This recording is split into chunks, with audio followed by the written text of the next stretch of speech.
अस्सलाम वालेकुम, मैं हूं सईद अब्बास और आज हम बात करेंगे ड्रामा केस नंबर 9 की नेक्स्ट स्टोरी के ऊपर कि रोहित क्या करने जा रहा है, क्या क्या शॉकिंग टर्न आ सकते हैं। अभी तो फिलहाल आपको लग रहा है जनाब के जो सारी की सारी फेवर है अब वो सैर की तरफ जा रही है। केस जो है वो कामरान हार रहा है, उसके पास कोई चारा नहीं बचा, वो क्या करे, वो क्या कुछ सोच रहा है और यूं लग रहा है कि कामरान केस ये हार जाएगा, लेकिन इतना आसानी से नहीं। इससे पहले कि मैं आपको बाकायदा तौर पर पूरी की पूरी जो प्लानिंग है जो हमारे कामरान की है या उसके बाद जो नेक्स्ट होने वाला है लास्ट एपिसोड तक, उसके बारे में आपको बताऊं, मैं एक चीज आपके सामने रखना चाहता हूं। मैंने इस ड्रामे के ऊपर बहुत सारे रिव्यू किए हैं, बहुत सारी मैंने प्रेडिक्शन की हैं और अपनी हर वीडियो के अंदर मैं आपको बारहा ये बताता रहा हूं कि सैर का जो केस है ना वो डिपेंड करता है रोहित की गवाही के ऊपर। यानी सारा कुछ जो है ना वो रोहित के लिए है। रोहित गवाही देगा तो कामरान फंस जाएगा, रोहित गवाही नहीं देगा तो सैर का केस जो है वो कमजोर हो जाएगा। तो लेटेस्ट जो 2 एपिसोड हमारी आई है उसके अंदर ये बात साबित हो चुकी है कि पूरी की पूरी कहानी जो है वो रोहित की गवाही की गिर्द घूम रही है। इसके बाद मैंने आपको ये भी बताया था कि जो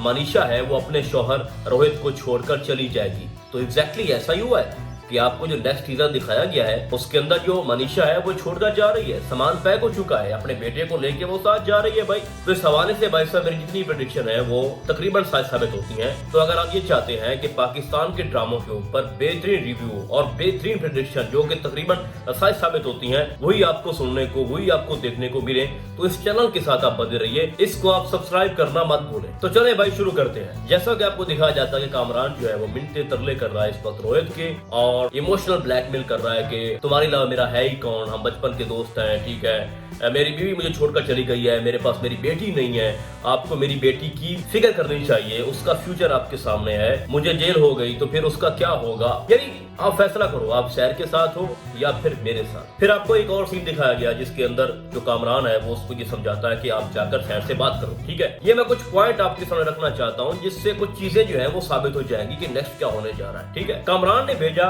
किसको, रोहित को, सैर के पास जाकर उसको समझाओ। मैं ये समझता हूँ कि रोहित का जो रवैया था सैर के साथ, भाई तुम उसके घर आए हो, उससे प्यार से बात करो, ठीक है, उसको समझाओ, पूरी बात समझाओ कि आप माफ भी कर सकती हो, हम सारी चीजों का अजाला कर देते हैं, किसी तरह से आप हमारी बात मान जाओ। यानी सैर ने ना मानना या मानना वो उसका अपना मसला था, लेकिन जो एटीट्यूड दिखाया गया रोहित का कि उसने जनाब ब्लैंक चेक जो है उसके सामने रखा, कहा कि यहाँ पर जितनी रकम आपने लिखनी है लिख लो, ठीक है, और ये आपके लिए भेजा है कामरान ने और तुम उसके साथ सुलह कर लो। भाई इस तरह से कैसे हो सकता है? उसकी जिंदगी अजाब बढ़ चुकी है, उसके साथ आपके दोस्त ने इतना बड़ा पता नहीं क्या कुछ कर दिया, ठीक है, और आप ये उम्मीद लगा रहे हो कि तुम उसको चेक दोगे और उसके बाद वो उस चेक के ऊपर या उसको कबूल कर लेगी। तो उसने भी भाई वो चेक फाड़ कर उसके मुंह पे मार दिया। अब इस बात का पता जब मनीषा को लगता है कि ये कामरान के कहने पे मेरा शौहर सैर के पास गया था और उसके सामने ये चेक रखा और ये घटिया हरकत की, उसके बाद वो अपना सामान पैक कर दिया है और वो ये फैसला कर दिया है कि मैंने अब अपने शौहर के साथ नहीं रहना।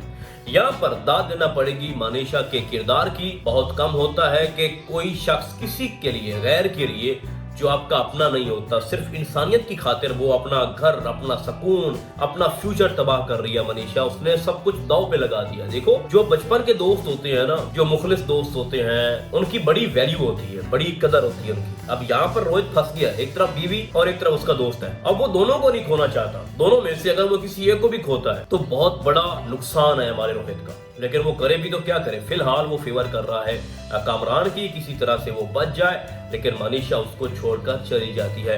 अब मैंने पिछले रिव्यू के अंदर आपको ये बार बार चीजें मेंशन की थी कि जैसे इसकी बीवी इसको छोड़कर चली जाएगी रोहित को, तो रोहित उसके बाद इतने बड़े घर में अकेला रहेगा, बंद कमरे में परेशान रहेगा, दुखी रहेगा, उसको बार बार अपनी बीवी की याद आएगी, उसको बार बार अपने बेटे की याद आएगी, वो टूट जाएगा, ठीक है, अंदर से टूट जाएगा कि मैं अब क्या करूं। कामरान से झगड़ेगा, उससे सख्त लहजे में बात करेगा कि भाई तुमने मेरी जिंदगी बर्बाद कर दी है, तुमने ऐसा किया क्यों भाई, तुम्हें क्या मिला, तुमने पता नहीं कितना नुकसान कर दिया हमारी कंपनी का, आपने इतना पैसा जाया कर दिया है, आप इतने बड़े झंझट में पड़ चुके हो, मुझे बर्बाद कर दिया, मेरी बीवी मुझे छोड़कर चली गई है, तो मुझे क्या सिला मिला आपसे दोस्ती करके। आपने बचपन में या कॉलेज में जो आपने मेरे पे एहसान किया है या किया था, उसका इतना बड़ा भाई मैं खुमियाजा भुगत रहा हूँ अपनी वाइफ की सूरत में, अपने बेटे की सूरत में। हम दोनों की जिंदगी बर्बाद हो चुकी है, तो मुझे क्या मिला। देखो बड़े इंटरेस्टिंग फैक्ट्स हैं और मैं समझता हूँ कि इस ड्रामे के अंदर जो अभी कहानी चल के जा रही है उसका कोई भी एक सीन भी आप स्किप नहीं कर सकते और मैं ये ड्रामे की कामयाबी समझता हूँ। मैं स्टोरी लाइन की ये कामयाबी समझता हूँ कि अगर आप कोई भी ड्रामा देख रहे हो और आप पूरी एपिसोड देख रहे हो, चाहे वो 40 मिनट की क्यों ना हो, आप 1 मिनट के लिए भी कोई भी सीन स्किप नहीं करते, तो आप समझो कि वो ड्रामा कामयाब, उसके साथ आप बंधे हुए हो, जुड़ चुके हो। तो एवरी सीन जो इस ड्रामे के अंदर है चाहे वो सबा कमर का है यानी सैर का है, चाहे मनीषा का है, चाहे विनेश का है, चाहे उसके वकील का है, बुखारी साहब का, कामरान है, रोहित है। कामरान और रोहित के दरमियान जो कन्वर्सेशन होती है बहुत ही कमाल की भाई, सस्पेंस है भाई। तो खैर अब मनीषा उसको छोड़कर चली गई है। अब बात करते हैं हम के कोर्ट के अंदर जब नेक्स्ट जो हेयरिंग है उसमें क्या होगा। देखो आपको पता है कि जज साहब ने रोहित को बुला लिया है, तलब कर लिया है, रोहित वहां पर जाएगा और रोहित वहां पर ऐसी गवाही देगा जिससे ये साबित नहीं होगा कि जो ब्लेम लगाया है शहर ने कामरान के ऊपर वो सच्चा साबित हो जाए। वो बिल्कुल न्यूट्रल वे में बात करेगा कि मैं वहां पर आया था, मुझे बुलाया गया था, ठीक है, कुछ कानून वो रखेगा वहां पर जो किसी हद तक शहर की फेवर में जाएगा, लेकिन इससे जो कामरान है वो गिल्टी साबित नहीं होगा। यानी भाई साहब मैं आया था, मैंने अपनी आंखों के सामने कुछ नहीं देखा, इन दोनों में तल्ख कलामी हुई है, आई डोंट नो कि क्या हुआ क्या नहीं हुआ, बट मैंने कुछ नहीं देखा। फिर जब ये गवाही देगा हमारा रोहित तो फिर उसके बाद ये होगा कि वो अपने घर आएगा, ठीक है, और फिर जो कामरान है वो अपने दोस्त से मिलने आएगा उसके घर, उससे बोलेगा कि तुमने खुलकर मेरे हक में बयान नहीं दिया। खैर जो भी किया आपने उसके लिए भी आपका शुक्रिया कि आपने खुलकर मेरी मुखालफत नहीं की, कम अज कम मुझे बचा तो लिया है ना। अब मेरा जो वकील है बुखारी वो इन सारी चीजों को हैंडल कर लेगा, ठीक है। अब ये सारी कार्रवाई जब उसका पता मनीषा को लगेगा, जाहिर बात है मनीषा भी कोर्ट में आती है, वो अलग बात है, वो उसका घर छोड़कर चली गई है, मैके चली गई है, लेकिन कोर्ट में तो आएगी ना वहां पर। फिर उन दोनों में जो तलखियां हैं मजीद बढ़ जाएगी कि आपने शहर के हक में बयान क्यों नहीं दिया, आप अपने जमीर की बात क्यों नहीं सुन रहे, आप इतने बड़े असूल पसंद थे। और ये बात आप माइंड में रखें कि मनीषा ने शादी इसलिए की थी रोहित से कि वो असूल पसंद बंदा था, और उसने बारहा उसको ये बताया है कि you are the man of principle, आप एक मुजरिम का साथ कैसे दे सकते हो। तो इस गवाही के बाद उन दोनों में मनीषा और रोहित में जो दूरियां हैं वो मजीद बढ़ जाएंगी। फिर वक्त गुजरता जाएगा, 2-3 एपिसोड 4 एपिसोड इसी मामले के अंदर गुजार दी जाएंगी, जिसमें कामरान कुछ प्लानिंग कर रहा होगा, जो हमारी सैर है वो कुछ और कर रही होगी, मुख्तलिफ प्रोग्राम्स के ऊपर डिबेट्स होंगी। जिस तरह से वो उसने कॉल की है जनाब, वो जो एंकर पर्सन है उसने सैर को कहा कि आप प्रोग्राम में आए, तो सैर ने जवाब दे दिया। फिर उसके बाद उसने कॉल की कामरान को, फिर कामरान जाएगा, वहां पे डिबेट होगी, ठीक है। और रोहित के इस बयान के बाद कामरान को ऐसा लगेगा कि उसने कुछ खास तो ऐसा किया नहीं जिससे मैं गिल्टी प्रूव हो जाऊं, तो अब मैं खुलकर खेलता हूं। अब दोबारा तो कोर्ट इसको बुलाएगी नहीं, जो भी बयान थे वो कलम बंद हो चुके हैं, तो रोहित जो है वो कोर्ट में जाएगा नहीं, तो अब मैं खुल के खेलता हूँ। जो उसके अंदर पहले डर था ना रोहित को लेके कि वो क्या करेगा, वो डर खत्म हो जाएगा, वो खुल के खेलेगा सोशल मीडिया के ऊपर। उसके बाद प्रोग्राम्स में जाएगा, डिबेट्स होंगी, सैर ने ये कर दिया, मैंने वो कर दिया, और पता नहीं क्या क्या। फिर आपको पता है कि मनीषा जो है वो क्योंकि रोहित को छोड़कर चली गई है, बेटा उसका उसके पास नहीं है, रोहित की जिंदगी जो है वो डिस्टर्ब हो रही है, उसका फ्यूचर जो है वो दांव पे लग चुका है, तो अपनी बीवी को वो नहीं खो सकता, उसको पल भर भी सुकून नहीं होगा। रोहित ये सोचेगा कि मैं अब ऐसा क्या करूं जिससे मेरा घर बच जाए। एक ऐसा पॉइंट आएगा जहां पर रोहित ये फैसला करेगा कि मैं किसी भी कीमत पर अपने बेटे और अपनी बीवी को नहीं छोड़ सकता, उनको नहीं गवा सकता। फिर वो फैसला करेगा कि जो हकीकत है ना वो मैं जाकर कोर्ट में बताऊंगा। फिर होगा ये कि जब आखिरी सुनवाई होगी या सेकंड लास्ट आप कह लो, यानी केस एंड पे है, शहर जो है वो केस हार रही होगी,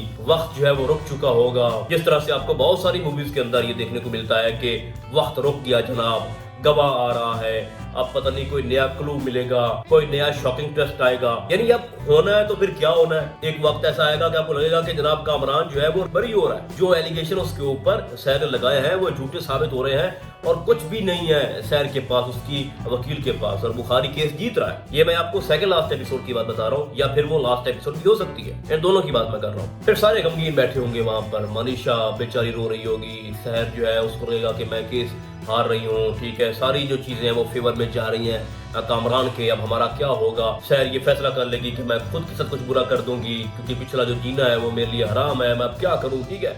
तो वहां पर फिर रोहित जो है वो कोर्ट के अंदर एंट्री मारेगा और बोलेगा कि कुछ है जो मैं इस मौजूद अदालत के अंदर बताना चाहता हूँ। फिर सारे हक्का बक्का रह जाएंगे। ये वो पॉइंट है जिसका आप सब लोग बेसब्री से इंतजार करोगे, और मैं आपको लिख के दे रहा हूँ कि ऐसा ही होना है, क्योंकि मेरी पहले भी जितनी मैंने प्रेडिक्शन की है, जितने भी ड्रामे आए हैं, मैं बहुत सारे ड्रामे गिनवा सकता हूँ, जो मैंने उसके ऊपर बात की कि नेक्स्ट ये हो सकता है, वैसा ही होता रहा है। तो ये भी आप बात लिख लो अपने पास, ये ड्रामा रोहित के ऊपर खत्म होना है, पूरी स्टोरी जो है वो उसके गिर्द घूम रही है, बड़ा इंटरेस्टिंग वो उसका किरदार है। तो वहां पर जज साहब ये बोलेंगे कि आप तो पहले बयान दे चुके हैं, अब आप क्या कहना चाहते हैं। तो वहां पर उसको जो इजाजत है वो दी जाएगी, और वो कटहरे में खड़ा होकर वहां पर बयान देगा कि मुझसे गलती हो गई, कुछ था जो मैंने पिछली डेट पे या पिछली हियरिंग पे मैंने वहां पर कुछ ऐसा छुपा लिया था, मैंने नहीं बताया था, जो आज मैं कहना चाहता हूँ। मेरा ज़मीर जो है मुझे झंझोड़ रहा है, मुझे बड़ी तकलीफ है, और सच मैं इस अदालत के सामने रखना चाहता हूँ। और वो सच क्या है कि जो कामरान है उसने शहर के साथ ज्यादती की है। फिर बहुत सारे आर्गुमेंट्स होंगे, बुखारी कहेगा कि ये खुद से कह रहा है, ये वो सारी चीजें। तो वहां पर जो रोहित है वो ये कहेगा कि खुद कामरान ने मुझे ये बताया कि मुझसे ये गुनाह हुआ है, मैं खुद इसका गवाह हूँ। फिर बहुत सारे पॉइंट्स वहां पर जन्म लेंगे। वहां पर जो बीनिश है वो कहेगी कि ये इसके बचपन का दोस्त है, बिजनेस पार्टनर है, ये क्यों अपने दोस्त के खिलाफ गवाही देगा? वो इसलिए देगा क्योंकि इसका ज़मीर जाग चुका है, ये हकीकत सबके सामने ला चुका है। तो इस तरह करके भाई साहब इस ड्रामे का जो एंड है वो होगा, और जो कामरान और रोहित है इन दोनों में एक इमोशनल जो सीन्स हैं वो वहां पर डेवलप होंगे, जिसमें कामरान रो रहा होगा अपने दोस्त को देख करके, तुमने अच्छा नहीं किया, तुमने धोखा दे दिया मुझे आपसे ये उम्मीद नहीं थी, आखिर तुमने सैर का साथ दिया, आखिर तुमने अपनी बीवी का साथ दिया, तुमने अपने दोस्त को छोड़ दिया। और ऐसे लफ्जों में जब वो अपने पे कंट्रोल नहीं कर पा रहा होगा कामरान, वहां पर वो कोर्ट के अंदर खुद ही ये मान लेगा कि हाँ मैंने ये गलती की और मुझसे ये भूल हो गई, मुझे माफ कर दो। फिर सैर से माफी मांगेगा, ठीक है, और मुझे कम से कम सजा दो, मेरी बीवी है, मेरा बच्चा है, ठीक है, मेरी बेटी है, और मेरा फ्यूचर तबाह हो जाएगा, मुझसे भूल होगी। इस तरह करके वो बहुत सारी वहां पर बातें करेगा, लेकिन कानून के मुताबिक जो सजा बनती होगी जज साहब उसको दे देंगे। और इस तरह इस ड्रामे का एंड है। मैं फिर से ये कहना चाहता हूँ कि इस ड्रामे की पूरी जो कहानी है उसका दारोमदार रोहित के ऊपर है। रोहित जब सच बोलेगा तो उसके बाद ये ड्रामा खत्म हो जाएगा और इस तरह करके सैर को इंसाफ मिलेगा। इसके अलावा बहुत सारी बातें हैं भाई साहब, मिस्टेक्स भी हैं, कुछ फनी सीन्स भी हैं, कौन अच्छा परफॉर्म कर रहा है कौन नहीं कर रहा, इस पे भी हम डिबेट कर सकते हैं, फिर वीडियो लंबी हो जाएगी।